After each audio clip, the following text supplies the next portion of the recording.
야고보서 2장 8절에서 13절 말씀을 제가 봉독하여 올리겠습니다. 너희가 만일 성경에 기록된 대로 내 이웃 사랑하기를 내 몸과 같이 하라 하신 최고의 법을 지키면 잘하는 것이거니와 만일 너희가 사람을 차별하여 대하면 죄를 짓는 것이니 율법이 너희를 범법자로 정죄하리라. 누구든지 온 율법을 지키다가 그 하나를 범하면 모두 범한 자가 되나니 간음하지 말라 하신 이가 또한 살인하지 말라 하셨은즉 네가 비록 간음하지 아니하여도 살인하면 율법을 범한 자가 되느니라. 너희는 자유의 율법대로 심판을 받을 자처럼 말도 하고 행하기도 하라. 긍휼을 행하지 아니하는 자에게는 긍휼 없는 심판이 있으리라. 긍휼은 심판을 이기고 자랑하느니라. 아멘. 오늘 야고보서 세 번째 시간입니다. 최근 몇 년 동안 이 교회는 차별금지법을 세우는 법안에 반대해 오고 있습니다. 누구에게나 공평해야 할 이 교회가 차별금지법을 반대하는 이유는 이 차별 자체를 동의하는 것은 결코 아니죠. 다만 차별금지법이 자칫 우리가 수호해야 하고 또한 전파해야 할 이 복음까지 금지할 위험성이 있다, 그럴 가능성이 있다라고 보기 때문입니다. 예를 들어서 예수님에게만 구원이 있다, 다른 종교에는 구원이 없다, 또는 동성애는 죄다라고 말하지 못하게 한다라는 거죠. 그래서 카톡을 통해서 여러분도 많이 받아보셨겠지만 만약 그렇게 설교하면 잡아간다, 뭐 이런 카톡들도 많이 돌아다니고 있습니다. 그렇게 교회 안에서는 사실은 거의 이견이 없을 정도로 반대하고 서명운동을 하고 있습니다. 물론 법안을 제정하거나 찬성하는 입장에서는 그것에 대해서 부인하고 있습니다. 뭐 설교를 터치하는 것은 아니다, 그건 명백한 오보다, 이 일은 교회와 어떤 그런 것에 관한 게 아니라 고용이나 또는 어떤 물질의 문제, 인권의 문제에 관해서만 되는 것이지 종교 영역에 속한 게 아니다, 그것은 가짜뉴스다 라고 말하기도 합니다. 그리고 설교에 대해서도 뭐 그런 얘기하는 거 얼마든지 가능하다, 다만 혐오적인 표현만 없으면 된다, 이런 제안을 들고 있습니다.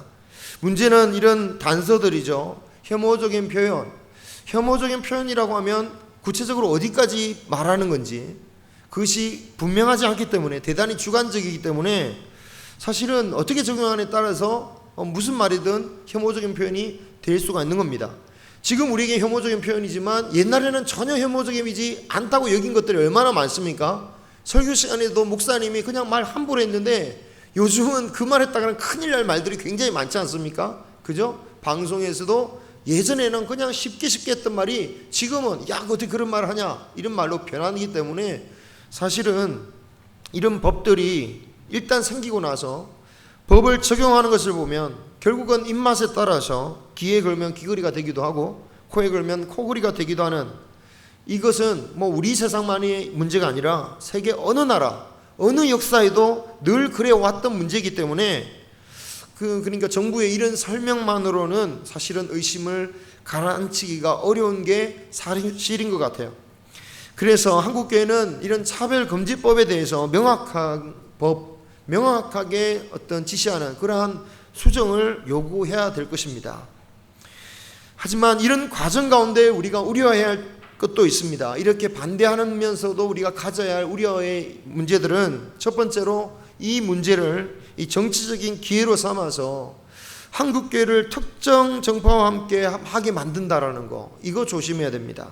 또 두 번째로는 차별금지법을 반대함으로 인해서 세상이 야 교회가 역시 다른 이스라엘 백성들이 다른 사람 차별하고 막 그러더니 똑같이 교회가 믿지 않으면 다 차별하고 미워하고 적대시하는구나, 이렇게 생각하게 만드는 것을, 이런 우려를 해야 된다는 거죠. 그래서 한국교회는 차별금지법을 수정 보완하는 데 힘쓰되 동시에 진정으로 하나님 나라에는 차별이 없고 또 이웃에 대해서도 심지어 원수까지도 사랑하는 존재임을 이 세상에 드러내야 된다라는 거야. 차별 없는 하나님 나라 이 만드는다라는 것은 방금 제가 말씀드린 것처럼 꼭 교회 안에서만 차별이 없는 문제를 말하는 게 아닙니다. 성도 간에 차별이 없어야 되는 것은 당연한 것이죠. 그와 더불어서 일반적인 세상의 이웃들에게 대해서도, 또 다른 나라 사람에 대해서도, 다른 인종에 대해서도 차별해서는 안 된다라는 거죠. 하나님께서 이스라엘 백성들을 이방인과 분명하게 구별되게 하셨습니다. 결혼하지 못하게 하셨어요. 하지만 그렇다고 해서 차별의 대상으로 삼으셨는가? 죄로 인해서 심판하시지 다른 민족이기 때문에 차별하신 적은 없다라는 거죠. 주님께서 자신의 어린 딸을 고쳐달라고 수로 본익에 이방 여인이 자신의 어린 딸을 살려달라고 했을 때 예수님이 굉장히 차별적인 이야기를 하신 적이 있습니다. 오늘 새벽에 그 말씀 나눴죠. 이스라엘에게 줄 빵을 개에게 주어서는 안 된다. 그게 뭐라고 비유한 겁니까? 이방인 여자를 개에다가 비유한 거죠. 하지만 사실 그녀가 간구하기 전에 그녀를 만나러 오신 분은 누구였느냐? 그녀를 찾은 사람은 누구였느냐? 사실은 예수님께서 이방인 땅 두로에 오셨기 때문에 그녀가 예수님을 만날 수 있었다라는 거예요. 그녀가 예수님을 찾아와 간구하기 전에 이미 예수님은 그 여인을 만나기 위해서 유대인들이라고 하면 오지 않을 그 두로라는 이방인 땅에 오셨다라는 겁니다. 그리고 그녀를 만나시고 그녀의 딸을 고치신 후에는 다시 갈릴리 지역으로 돌아가셨죠. 그뿐 아니라 이방인의 땅인 그라사에 가셔서 군대 귀신 들린 사람을 위해서 귀신을 쫓으시기도 하셨고요. 이방인의 땅인 사마리아로 가셔서 정말 한많은 인생을 사는 그 여인을 만나시기도 하셨습니다. 결정적으로 주님께서는 땅끝까지 이르러 복음을 전하라는 명령을 내리셨죠. 그것은 이 땅에 오신 목적이 뭐냐? 세상 모든 사람에게 생명의 길을 열어주시기 위함이었다라는 것을 보여줍니다. 그 복음을 듣는 이들 중에는 그 복음을 듣고 거절하는 사람들도 있었죠. 또 받아들이는 사람들도 있었지만 그들이 듣든지 아니 듣든지 영접하든지 아니면 핍박을 하든지 똑같이 말씀을 증거하라고 하셨고 하나님의 사랑을 가르치고 또한 그 하나님의 사랑을 베풀라라고 하시는 것이 주님의 명령이었다라는 거예요. 오늘 야고보 사도가 차별하지 말라고 하는 그 배경을 보면 역시 마찬가지다라는 거예요. 2절을 보면 야고보는 회당에서 발생하는 차별 문제를 이야기하고 있습니다. 이 회당이란 곳이 어떤 곳입니까? 지금 우리 교회당하고는 다른 곳이에요. 회당이란 곳은 기독교인들이 모여서 드리는 예배당이 아닙니다.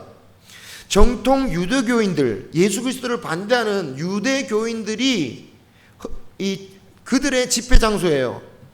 예수 그리스도가 태어나시기도 전에 이미 수백 년 전부터 유다가 멸망해서 유대인들이 세계 곳곳으로 흩어지죠. 그리고 그들이 하나님의 말씀을 읽고 묵상하고 말씀을 강론하기 위해서 세계 곳곳에 세웠던 것이 바로 회당이었습니다. 물론 이스라엘에도 있었지만요. 그런데 하나님께서 바로 그 회당을 복음을 전하는 통로로 사용하셨어요. 이 사도들이 이 회당을 중심으로 해서 세계에 복음을 전했던 것입니다. 그렇기 때문에 이 회당이란 곳은 그곳에서 사도들이 복음을 전할 때에 영접하는 자가 있기도 하는가 하면 때로는 반대해서 쫓아내는 자들도 있었어요. 그러니까 회당이란 곳은 교회당이라기보다는 어디입니까? 전도 장소예요. 사역지입니다. 사명의 장소예요. 그런데 야고보 사도는 오늘 말씀에서 그렇게 하나님의 말씀 예수 그리스도의 복음을 전해야 할 그 사명의 자리에서도 그 사명의 자리에서조차도 차별이 일어날 수 있다는 것을 말씀하고 있는 거죠. 어떤 지장을 했는지 어떤 옷을 입었는지 그것에 따라서 사람의 가치를 판단해서 차별하면서 대하지 말라라는 겁니다. 화려한 옷을 입었든지 남루한 옷을 입었든지 그는 모두 복음을 들어야 할 구원받아야 할 전도 대상자들인 거예요. 그런데 이 전도해야 될 그리스도인들이 그런 정신을 잊어버리고 차별하면서 대우하는 거예요. 2절을 보시면 회당에서 어떤 식으로 평가하고 차별했는지가 나타납니다. 금가락지를 끼고 아름다운 옷을 보면 3절에 어떻게 합니까? 일단 눈여겨봐요. 관심을 가지는 거죠. 잘 지켜보는 거예요. 그리고 잽싸게 자리를 마련해 줍니다. 여기 좋은 자리에 앉으셔서 대접하는 거예요. 반면에 남루한 옷을 입고 오는 사람이 있으면 어떻게 합니까? 너는 거기에 서 있든지 아니면 내 발등상 아래에 앉아라. 신경 안 쓴다라는 거예요. 무관심한다는 거예요. 그리고 앉으려고 하면 내 발판 밑에 앉으라는 얘기예요. 내가 보통 옛날에는 발판이 있었습니다. 우리도 지금 뭐 발판이 있을 수 있지만 발판 밑에 있으라는 거예요. 그러니까 뭐냐? 내 앞을 막지 말고 저리 비켜 있으라는 거죠. 나에게만 거슬리지 않으면 신경 쓰지 않겠다라는 거예요. 그리고 야고보는 이것을 가리켜 뭐라고 합니까? 차별이다라는 거예요. 왜 이런 차별이 교회나 또는 전도해야 할 그 사역지에서조차 일어나는 것일까요? 그것에 대해서 4절은 이렇게 말합니다. 악한 생각에서 판단했기 때문이다. 그 악한 생각이란 게 뭘까요? 결국 물질에 비굴해지는 겁니다. 물질에 비굴해지는 거예요. 부자가 교회에 들어오면 여러 가지 기대할 것이 있겠죠. 하지만 오히려 야고보는 이렇게 말합니다. 너희가 지금 대접하고 있는 부자들이 어떤 존재냐? 6절 보세요. 너희가 대접하는 부자는 너희를 억압하며 법정으로 끌고 가는 그 사람들이다. 7절 그들은 하나님께서 너희에게 주신 그 아름다운 이름, 너희의 이름을 아주 비방하며 이렇게 모욕하는 존재들이 아니냐 라고 말하고 있죠. 여러분, 사람의 심리란 것이 어쩌면 그런 대접받아도, 그렇게 부자에게 멸시를 받아도 그 부자에게 잘 대접하고 잘 보이면 그래도 나에게 뭔가 떨어지겠지 라는 생각을 하게 되죠. 그래서 자신들에게 유익을 반대로 아무리 착해도 자신에게 유익을 줄 수 없는 사람에 대해서는 무관심해지는 겁니다. 그렇습니다. 차별의 시작은 어디서 나옵니까? 무관심에서 나오는 거예요. 세상에서는 가난한 사람에 대해서 무관심한 거, 그거 차별이라고 하지 않습니다. 하지만 이 야고보 사도는 차별은 여기서 시작된다라는 거예요. 관심을 가지지 않는 것, 무가치하게 여기는 것, 그러니 귀하게 여기지도 아니하고 함부로 대하여 아무데나 내발치 앉으라고 하는 거, 뭘 하든지 신경 쓰지 않는 거, 이것이 바로 차별이다라는 거예요. 제가 지금껏 사역했던 교회 또는 제가 아는 모든 교회를 통틀어서 어떤 교회도 의도적으로 가난한 성도를 멸시한 적은 못 봤습니다. 그렇게 가르칠 리도 없고 영혼을 똑같이 귀하게 여기는 건 당연한 거죠. 하지만 무의식적으로 무관심하기는 참 쉬워요. 무의식적으로 차별하는 일들은 여전히 어느 교회나 발생하는 거예요. 반면에 오늘 말씀에서 부자에게 좋은 자리를 마련해 주는 것처럼 부자에 대해서는 좋은 자리를 주려고 하는 경우들이 참 많아요. 부자들이 좀 등록하면 어떻게 합니까? 이 조금이라도 믿음이 있어 보이면 막 1년이 뭡니까? 1년만 좀 지나면 바로 막 중직을 맡기려고 그래요. 믿음이 없으면 믿음이 잘하라고 그래야지 교회 큰일을 한다고 그런 격려를 막 해줍니다. 실제로 부자된 성도가 그 신앙과 상관없이 적당한 봉사만 하면 사실 중직자 되기가 쉬워요. 그게 현실이죠. 성가대 대장하거나 전도회 회장직을 맡게 돼서 뭐 잘 쓰잖아요. 식자도 대접하고 하면 아는 사람도 많아지고 인정받게 되고, 그래서 표도 얻기가 쉬워요. 차별한다고 하니까 꼭 목사만 차별하는 것 같죠? 그렇지 않습니다. 우리 모두가 그럴 수 있는 거예요. 어떤 경우는 새벽기도도 나오지 않고 수요예배도 안 나오고 금요기도 안 나오는데, 그런 중직자에 대해서는 세상에서 바쁘니까 이해한다고 그래요. 반면에 가난한 성도님들 중에서는 인정받아서 중직을 맡는 경우도 있지만 참 많아요. 하지만 부자에 비해서 훨씬 더 노력을 해야 돼. 그죠? 똑같아 가지고는 안 돼요. 더 해야 돼. 막 더 힘들어요. 더 시간도 많이 걸리고요. 더 많은 일을 해야 돼. 또 교회에도 보면 등록하지 않은 한 공개 인사를 잘 시키지 않는 경우가 많은데요. 이 유명인이나 권세가들이 오면 처음 와도 공개적으로 인사를 많이 시킵니다. 참 저런 분이 오셨다고.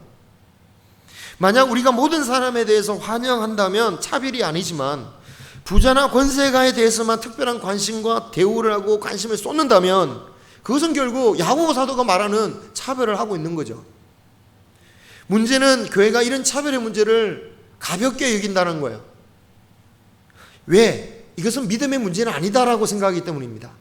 이게 뭐 믿음의 문제냐, 뭐 구원의 문제하고 상관없지 않느냐, 교회가 완전하지 않으니까 충분히 일어날 수 있는 일이지 라는 정도로 여기는 거죠. 하지만 오늘 말씀은 이건 역시 믿음의 문제다라고 말하고 있습니다. 중요한 문제다라고 말해요. 오늘 말씀 읽질 않았지만요, 1절을 보시면 야고보는 차별하지 말아야 할 이유에 대해서 이렇게 말합니다. 1절 보십시오. 예수 그리스도에 대한 믿음을 너희가 가졌으니, 다른 이유가 아니에요. 예수 그리스도에 대한 믿음을 가졌으니 너희들은 사람을 차별하지 말라. 믿음을 가졌다면 차별하면 안 된다라고 말하고 있는 거죠. 우리가 믿는 믿음이란 게 뭡니까? 죽을 수밖에 없는 죽을 죄인, 벌레만도 못한 이 죄인을 사랑하사 그 생명 구원하시려고 가장 낮은 자의 모습으로 오신 그 예수 그리스도를 믿는 믿음입니다. 예수 그리스도께서는 하나님의 영광의 본체셨지만 죄악되고 비천한 인간을 구원하시기 위해서 비천한 육신을 입으시고 이 땅에 오셨다라는 거예요. 이것은 어쩌다 보니까 주님께서 오신 게 아닙니다. 작정하시고 낮아지신 거예요. 작정하시고 낮아지신 거예요.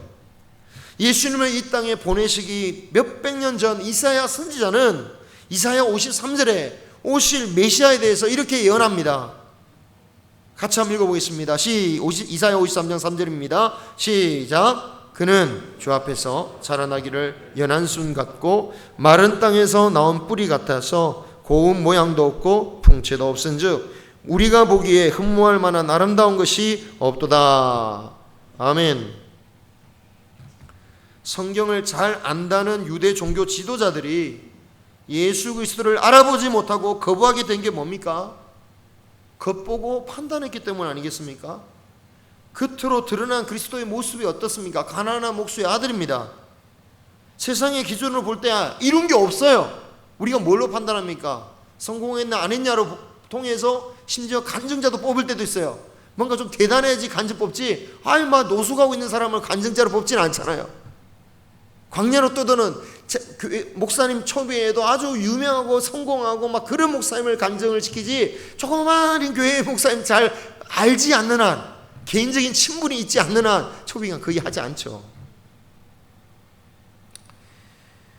우리가 만약 외모로, 물질로든 인종으로든 성별로든 그 어떤 이유로든 사람을 차별한다면 우리는 예수 그리스도를 알지 못할 수밖에 없는 거예요. 세상의 낮은 자를 선택하셔서 구원하시려고 하는 그 하나님의 역사에 참여하기가 어려운 거죠.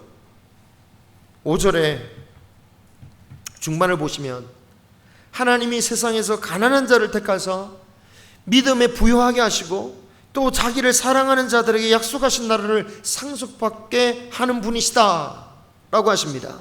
그래서 예수님이 제자들을 어떤 사람으로 뽑습니까? 당시 사회적인 기준으로 보면 그렇게 탁월한 사람들이 아니죠. 그런데 그 사람들을 또 예수님 주변에 어떤 사람들이 있습니까? 바리새인들, 서기관들이 비방할 정도입니다. 어떻게 자기가 예수 그리스도라 하나님의 아들이라고 하면서 죄인들과 함께 있느냐? 어떻게 세리들과 있느냐? 어떻게 창기들과 함께 있느냐?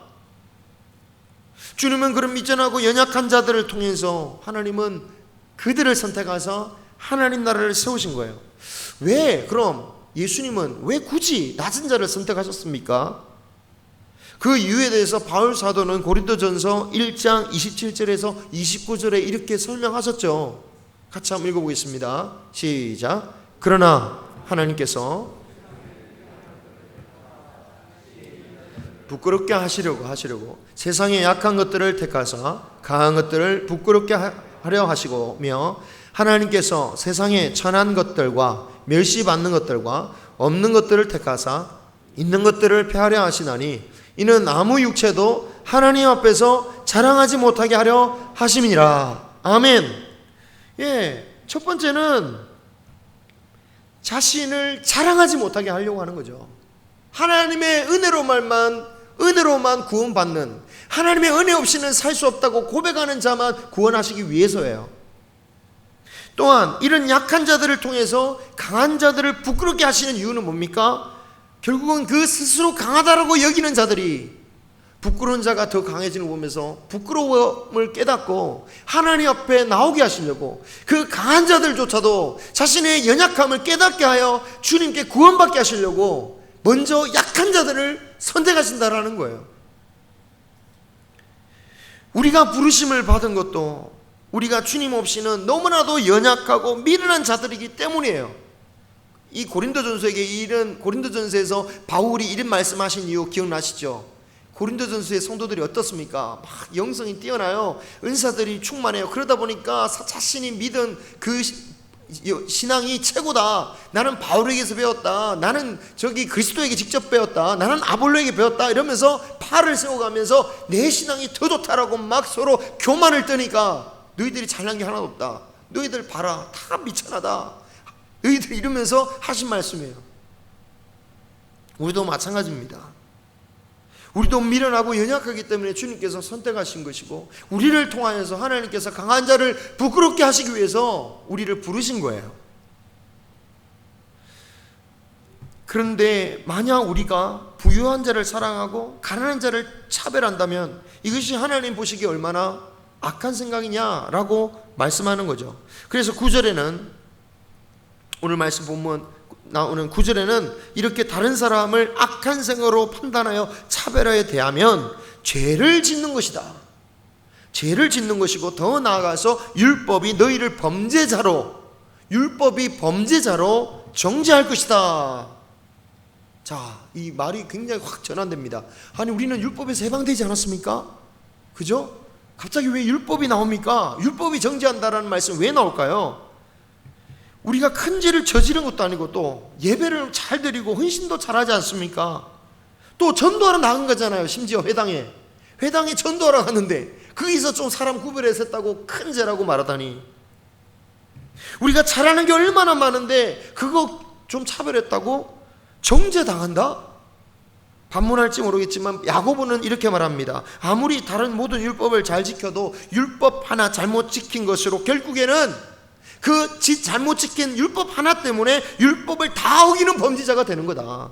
예를 들어서 11절에 간음하지 말라는 말씀을 난 잘 지켰다. 율법을 잘 지켰어요. 하지만 살인을 하게 되면 어떻게 되는 거예요? 결국은 율법을 어긴 게 되는 게 아니냐. 그런데 하나님이 주신 계명 중에 가장 큰 계명이 뭐냐? 이 예수님이 하신 말씀이에요.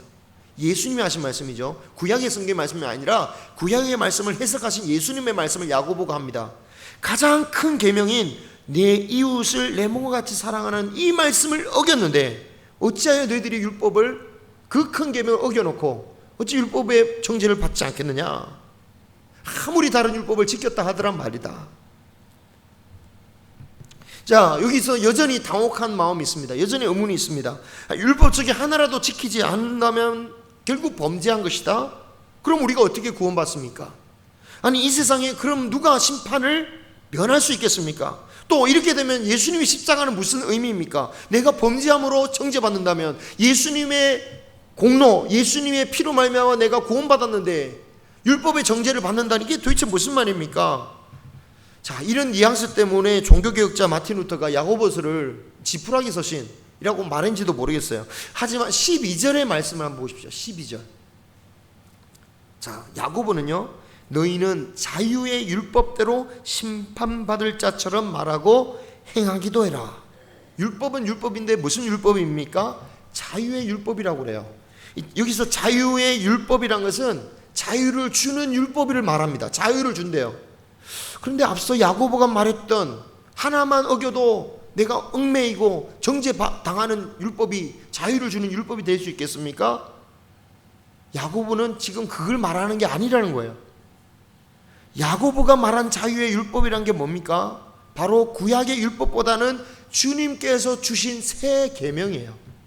아까 말했던 것처럼 주님께서 완성하시고 또 새롭게 하신 그 율법을 가리키고 있습니다. 주님께서 어떻게 율법을 완성하셨습니까? 율법에 따른 죄에 대한 심판은 자신이 대신 죽으심으로 다 갚으셨고, 이제는 서로 사랑하라는 새 계명을 주심으로 율법을 완성하시고 새롭게 하셨어요.